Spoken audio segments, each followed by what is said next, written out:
Salut les amis, bienvenue sur Epicurium, la chaîne des trucs pour se faire plaisir. Alors aujourd'hui, je vais vous parler de deux appareils, l'Amazon Echo et son petit frère, l'Amazon Echo Dot. Alors comme d'habitude, je ne suis pas payé, je n'ai pas reçu ces appareils gratuitement. Je les ai achetés moi-même.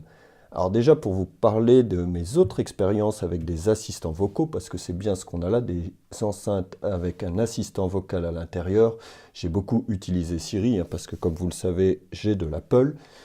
Du Google Assistant, j'ai essayé Cortana sur le PC, voilà, j'ai une petite expérience avec des assistants vocaux, mais je n'avais jamais encore essayé Alexa, l'assistant vocal d'Amazon. Le contenu de la boîte, alors dans la boîte, vous avez ou un Echo si vous achetez un Echo, ou un Echo Dot évidemment. L'alimentation est fournie, ce qui n'est plus le cas avec tous les appareils aujourd'hui, mais vous avez la prise à brancher, vous avez vraiment l'ensemble complet. Le câble, alors chose étrange, le câble n'est pas le même, on est sur du micro USB pour l'Echo Dot, et on est sur un connecteur spécifique, vous voyez, il doit demander plus de courant, je ne sais pas, le Echo, c'est pas le même câble, c'est pas réversible, la prise qui se branche en bas, le transfo, c'est le même, mais pas le câble.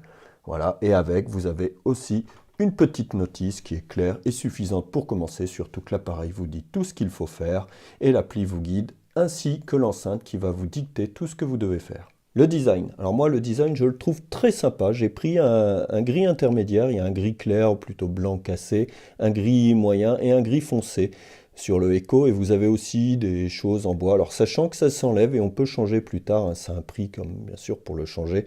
Moi, je la trouve très sympa, elle est ronde, les boutons dessus, c'est très sobre.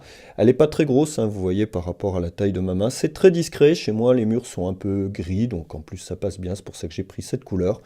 L'Echo Dot n'a pas du tout le même design, alors je crois qu'il y a des choses pour l'habiller un petit peu comme celui-là. Lui, il est d'un noir brillant, d'ailleurs, assez... prend assez vite la poussière, mais il est très discret parce que vous voyez la différence de taille entre les deux, c'est pas du tout la même chose. Enfin, moi je les trouve très sympas, et avec des petits cercles qui vont s'éclairer. Je vais vous montrer ça tout de suite. Alors, comme vous pouvez le voir, on a un petit cercle lumineux qui est très sympa, qui va changer de couleur. Donc là, c'est l'initialisation au démarrage, puisque je viens de brancher les deux enceintes, les deux Echo et l'Echo Dot. Ce cercle va changer de couleur, différentes couleurs, rouge, bleu quand il vous écoute, jaune quand vous avez une notification. La facilité de mise en œuvre, alors pour les deux c'est exactement pareil, la mise en œuvre est la même. On installe une application sur son téléphone. Sur cette application, on va allumer l'enceinte. Ensuite, on va aller se relier, l'application vous guide et l'enceinte vous guide. Elle vous parle au départ, faites ci, faites ça, installez l'application. Donc c'est très bien fait, c'est en français, bien entendu, puisque maintenant, c'est pour ça que je les ai achetés. Echo et Echo Dot sont disponibles en français depuis quelques jours. Tout est guidé. Et vous vous connectez sur le Wi-Fi qui est créé par l'Echo et l'Echo Dot pour appairer l'appareil. Ensuite, vous vous reconnectez sur votre Wi-Fi, vous rentrez le mot de passe et c'est réglé, vous avez tout configuré. Dans l'application, vous avez pas mal de réglages pour choisir le type de news que vous voulez, enfin pour appairer pas mal de trucs. Rajouter des skills. Les skills, ce sont des plugins, des composants, c'est ouvert. Donc les gens comme France Info ont développé un plugin, un composant qui s'appelle un skill, qui peut s'ajouter. Donc vous pouvez ajouter plein de skills, il y en a pas mal en français, il n'y a pas encore tout, bien loin de ce qui peut exister en anglais. Mais ça évolue tous les jours et ça augmente les capacités de votre enceinte. Le son. Alors ça, c'est un point, évidemment, avec le design qui change entre l'Amazon Echo et l'Amazon Echo Dot. Le son est très différent entre les deux. Bien sûr, l'Amazon Echo a un bien meilleur son. Maintenant, je trouve que c'est pas de la très très grande qualité. On est très loin d'un Bose Sound Mini Link 2, qui bien entendu est une enceinte à 200 €. Donc là, j'ai payé avec l'offre de 50 €. Donc si on considère le rapport qualité-prix, le son est bon. Pour sonoriser une pièce de 20 mètres carrés sans trop augmenter le son, ça fait le taf, on écoute sa musique, c'est très sympa. Maintenant, c'est pas de la qualité hi-fi, on est très loin, il y a des enceintes qui font bien mieux le travail, mais pour plus cher. Le rapport qualité-prix son de cette enceinte est très bon. L'Echo Dot, bien entendu, a un moins bon son, on voit bien la différence de taille, il n'y a pas de miracle, la physique, la taille des enceintes. Maintenant, elle est assez forte pour bien entendre. Si c'est pour passer des infos, vous répondre simplement quand vous posez une question et pas particulièrement écouter de la musique, alors elle le fait, mais ça va vraiment pas être de la grande qualité musicale. l'Echo Dot fait très très bien le travail. Si c'est pour écouter un peu de musique ou un enfant, ou sans chercher la connexion Hi-Fi ultime, c'est très bien. À savoir que les deux enceintes ont une connexion jack ou peuvent se connecter en Bluetooth à un autre système si vous voulez de la meilleure qualité son et juste profiter de la commande vocale pour envoyer Spotify qui marche très bien par ailleurs. Vous pouvez les connecter sur autre chose. Voilà. Donc je trouve le son moyen plus, on va dire, sur celle-là. Et pour sa taille, celle-là fait très bien le travail. Si c'est pour écouter France Info, des nouvelles, poser des questions, c'est très bien. L'Echo Dot est très très bien. Si vous connectez à un système extérieur, comme je vous l'ai dit, les deux systèmes font exactement le travail en dehors du design et de la qualité de son. Si vous connectez sur autre chose, n'hésitez pas. Prenez l'Echo Dot qui est presque à la moitié du prix de l'Echo. Il n'y a pas photo. La qualité de la reconnaissance vocale, alors elle est exactement identique pour moi sur les deux. Les deux enceintes vous entendent pareil, aux mêmes distances. J'ai fait des tests, je vois pas tellement de différence entre les deux enceintes. On est à des kilomètres de ce que j'ai l'habitude d'utiliser chez Siri, mais ça c'est pas très dur. Et je la trouve très bonne, même s'il y a encore des limites, hein, des choses qui ne sont pas comprises. Mais par exemple, quand on mélange des phrases françaises avec des titres d'artistes en anglais, ça passe très bien, alors que chez des concurrents comme Siri, il interprète tous les mots en français, c'est une catastrophe. Là, ça marche très très bien. Franchement, Amazon a vraiment fait du très bon travail. Et la qualité de la voix, elle est très bonne. Mais je vais vous faire quelques petits exemples. Alors, sur le dessus de l'enceinte, je ne vous ai pas montré, il y a un petit bouton, hein, c'est les mêmes boutons, donc vous avez... je vais essayer de vous montrer, celle-là c'est plus facile à tourner. Un bouton pour couper le micro, donc je vais le faire sur une des deux enceintes, parce que pour l'exemple, on va faire que sur une seule des deux enceintes. Pour enclencher une demande sans prononcer le mot magique, que je ne vais pas prononcer, sinon elle va se mettre en mode interrogation. Et un bouton plus et un bouton moins pour régler le volume. Et c'est tout, puisque tout se fait en vocal. Et on voit des petits trous, j'imagine, qui sont les trous des haut-parleurs, qui sont au nombre de 7 normalement. Donc on va lui demander un des grands exemples de ce que j'utilise et qui m'énerve particulièrement chez Apple parce que c'est absent, c'est l'utilisation de Spotify depuis l'enceinte. Donc, Alexa, joue-moi Queen sur Spotify. Lecture des titres par Queen sur Spotify. Is this the real life? Is this just fantasy? Caught in Alexa, a lie suivante. tonight. Alexa, Gonna have son à 4. a good time. Voilà, vous voyez la vitesse de réaction, la qualité de la reconnaissance, très bonne. Alexa, stop. Alors on peut essayer sur l'autre. Alexa, joue-moi Madonna. Lecture des titres par Madonna sur Spotify.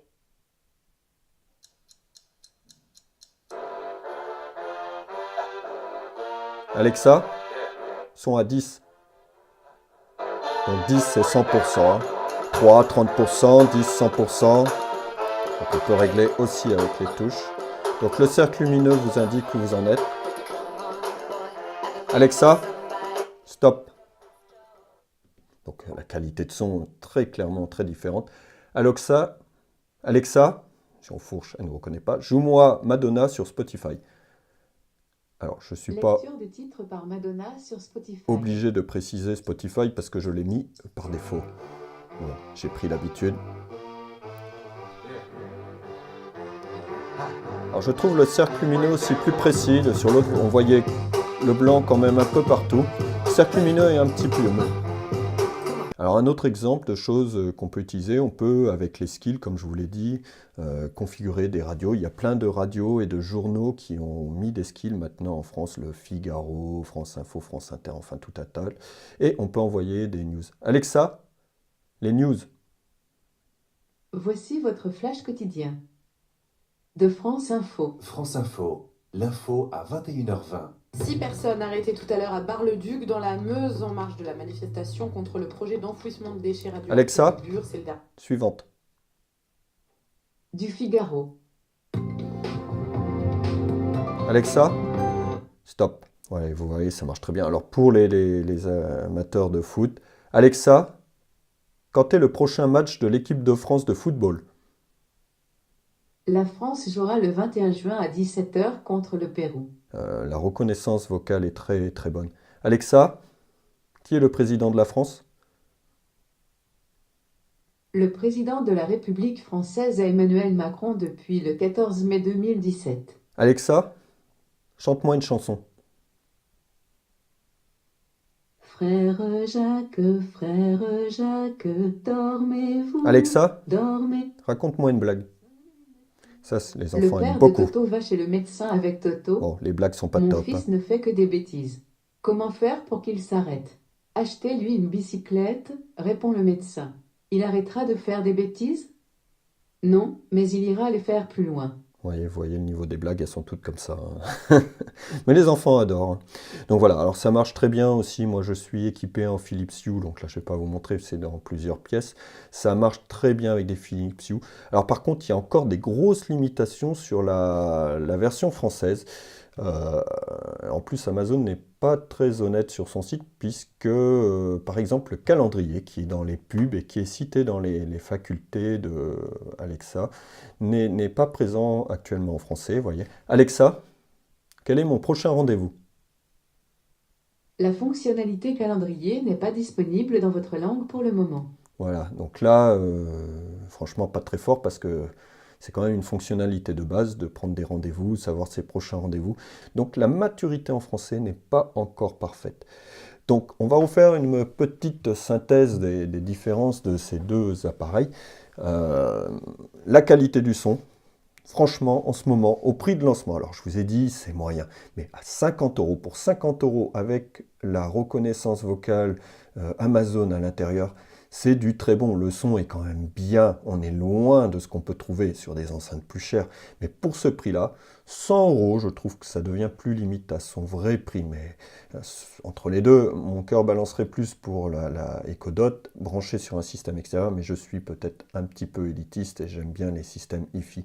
Elle fait très bien son travail. Elle plaira à un enfant ou quelqu'un qui veut sonoriser une petite pièce, une salle de bain, sans problème, une chambre. Pas un salon, clairement. De toute façon, vous voyez, l'enceinte n'est pas énorme non plus. L'encombrement, alors oui, l'Echo est plus grosse. La Dot, vous pouvez la cacher. À vous de voir. Mais bon, je trouve qu'elle est très raisonnable. Une fois posée dans un coin, on ne la remarque plus, surtout qu'elle est dans des couleurs très très sobres. Le prix, 50, 30 au lancement, donc la différence n'est pas énorme. Ensuite, ça sera plutôt dans les 100 et 50 ou 60, je ne sais plus le prix. Là, la différence commencera vraiment à se creuser une fois le prix de lancement. Donc à vous de voir si vous voulez une enceinte. Au-delà de 100, je trouve qu'elle sera un petit peu chère. Maintenant, face à la concurrence, elle est tout à fait concurrentielle. Le rapport qualité-prix, en tout cas au prix de lancement de ces deux appareils, j'en suis très content. Pour tout vous dire, au départ, je n'avais acheté que l'Echo. Et j'en étais tellement content que je me suis dit, je vais commander mes lampes depuis plusieurs pièces, alors que je suis chez Apple plutôt, mais Apple, je vous l'ai dit, ça marche vraiment pas bien. J'ai acheté le deuxième petit pour 30 €, là, l'Echo Dot, tellement j'étais satisfait de la qualité. Je mets des alarmes, je mets des timers, enfin je m'en sers, voilà. Il y a aussi l'effet de nouveauté, mais franchement, pour 50 et 30 €, vous ne faites pas avoir, ça c'est clair, c'est très bon pour le prix. Voilà, en tout cas, moi, j'apprécie particulièrement. Merci d'avoir écouté Epicurium. Pensez au pouce bleu, hein, ça m'encouragera à vous faire d'autres vidéos. A plus les amis!